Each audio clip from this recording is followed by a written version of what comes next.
ओम नमो भगवते वासुदेवाय। जय श्री कृष्णा, जय भोलेनाथ। स्वागत है आप सभी का हमारे YouTube चैनल पर। आज की वीडियो में सुनेंगे माघ मास महात्म्य 18वां अध्याय। गुरु वशिष्ठ जी राजा दिलीप से बोले, हे राजन, भगवान श्री दत्तात्रेय जी ने जो माघ मास का महात्म्य सुनाया वह मैंने तुमको सुना दिया है। अब तुम माघ स्नान का फल श्रवण करो। माघ स्नान समस्त यज्ञों, दानों, तपस्या एवं व्रतों में श्रेष्ठ है। हे दिलीप, माघ स्नान करने वाले प्राणी के पितर उत्तम गति को पाते हैं। असत्य भाषण, माता पिता को कष्ट देने से उत्पन्न पाप, पाखंड करने वाले तक सद्गति पाते हैं। तीर्थों पर माघ स्नान करने की महिमा अगाध है। इस दुर्लभ अवसर को भाग्यशाली ही पाते हैं। इसमें जप, तप, दान, हरि पूजन तथा स्नान करने वाला प्राणी अहोभागी है। माघ स्नान के पश्चात अपने सामर्थ्य के अनुसार वस्त्र, ईंधन, स्वर्ण, अन्न आदि का दान करना चाहिए। दीप, अग्नि, वस्त्र दान करने वाला भगवान सूर्य के तेजस्वी लोक को प्राप्त करता है। वे महान पापी जो अन्य प्रकार के किसी यज्ञ, जप, तप, दान और धर्म कार्य से अपने पापों के द्वारा मुक्ति नहीं पा सकते, उन्हें अवश्य माघ स्नान करना चाहिए। माघ स्नान समस्त प्रकार से श्रेष्ठ है और निश्चय ही स्नान करने वाले की मुक्ति करता है और पापों को नष्ट करता है, चाहे वह कैसे ही पाप में लिप्त क्यों न हो। वे पापात्मा जो दोपहर के समय भी माघ स्नान करते हैं, यम की अनेकों यातनाओं से मुक्त हो जाते हैं। स्नान करने के उपरांत जो हरि के चरणों का पूजन करते हैं, वे स्वर्ग के दिव्य सुखों का उपभोग करते हैं और अगले जन्म में राजा बनते हैं तथा अपने वंश का उद्धार करते हैं। हे राजन, जिस प्रकार एक छोटी सी चिंगारी से काठ का बड़ा ढेर भी नष्ट हो जाता है, वैसे माघ स्नान के द्वारा बड़े से बड़े पापों का समूह नष्ट होता है। मन, कर्म, वचन के द्वारा हुए समस्त पाप नष्ट होते हैं। जिस प्रकार भगवान विष्णु समय आने पर दैत्यों का तुरंत संहार कर देते हैं, वैसे ही माघ स्नान पापों को नष्ट करता है।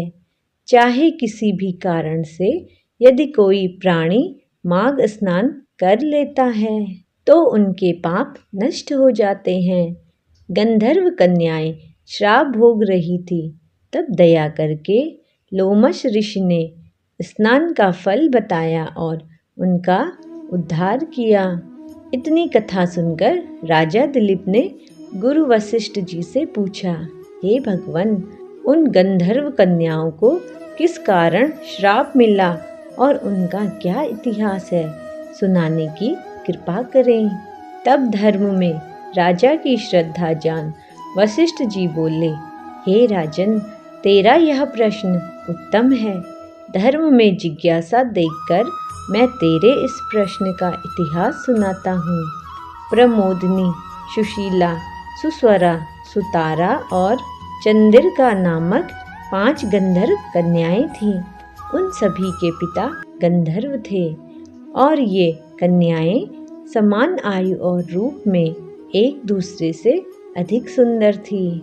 वे नृत्य, संगीत, वाद्य आदि सभी कलाओं में निपुण थी। उनको देखते ही प्राणी उन पर मोहित हो जाता था। वे हास परिहास में भी पारंगत थी। वे गंधर्व बालाएं साथ साथ खेला करती थी, कभी वन में, कभी पर्वत पर, कभी उपवन में, कभी किसी सरोवर पर जाकर खेलती रहती थी। एक बार वे सब मिलकर खेलते हुए एक वन में पहुंची। माघ का महीना था। वे कल्प वृक्ष के फूल चुनने लगी। एक बार वे खेलती हुई एक निर्मल सरोवर पर जा पहुंची और वहां गौरी के पूजन हेतु लगे पुष्प तोड़कर ले आई।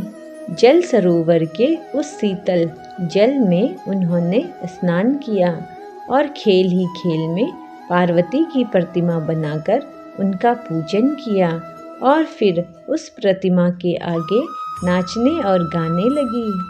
हे राजन, उस सरोवर से थोड़ी दूर पर वेद निधि का आश्रम था।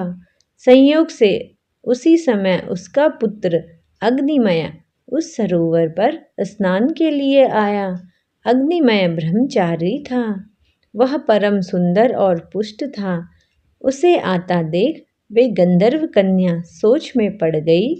उसके मनोहर रूप को देखकर वे उसे कामदेव समझने लगी। वे पांचों की पांचों ही उस पर मोहित हो गई और अपने मन में विचार करने लगी कि निश्चय ही ब्रह्मा जी ने इस मनोहर स्वरूप कुमार को उनके लिए ही रचा है। पार्वती जी ने अवश्य उन पर प्रसन्न होकर उसे वहां भेजा है। वे आपस में कहने लगी कि मैंने इसे वरा है। इन कुमारियों की ओर से अज्ञानी वह ऋषि कुमार सरोवर में स्नान करने के बाद अपनी पूजा वंदना में लग गया।